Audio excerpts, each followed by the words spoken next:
Okay, welcome once again. This is Peter Ramsden, and Peter has been working in CoP, the CoP looking at inclusive entrepreneurship, for about the last 2 years or so. And Peter, the first question I want to ask you is about what you're most proud of in the CoP work you've been doing.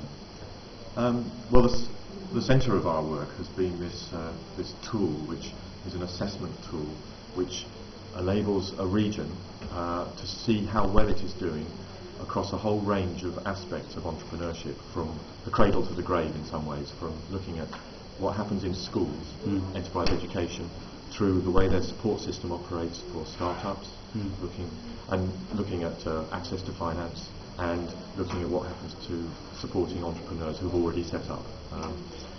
Now, with the work on the tool, I was initially hired, I suppose, by CoP to bring a tool concept to the CoP, because I'd done something similar with microfinance.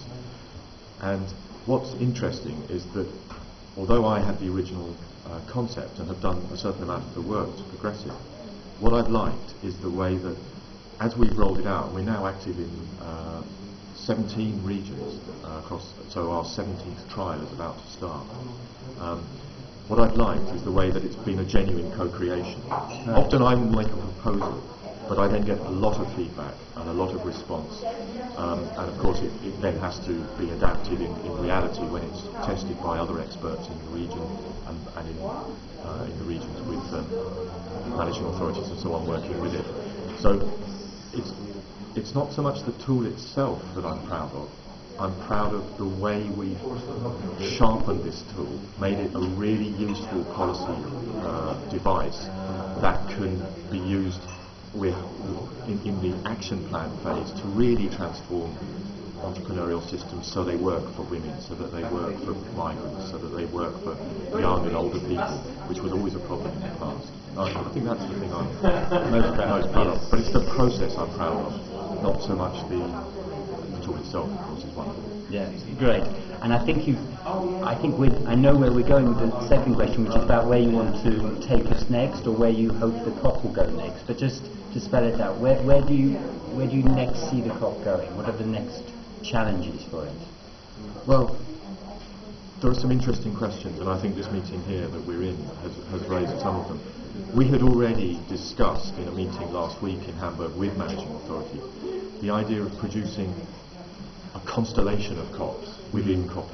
So it would perhaps change from being a community of practice in inclusive entrepreneurship to communities of practice in inclusive entrepreneurship. And that we would have 8, they could be called mini CoPs, or they're just CoPs, working around issues like enterprise education, another one on coaching and mentoring, another one on how we actually make the action plan come to life, change practice and policy in an area.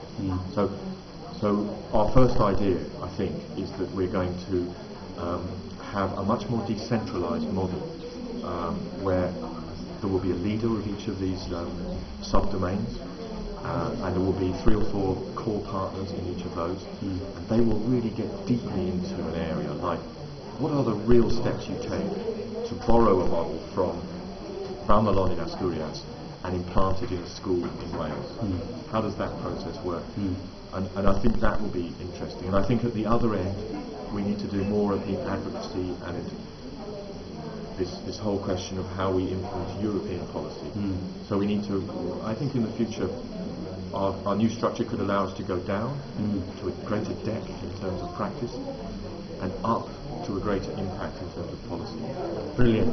It's a lovely image of a constellation of CoPs shining light on these deep issues. Wonderful. Thank you very much.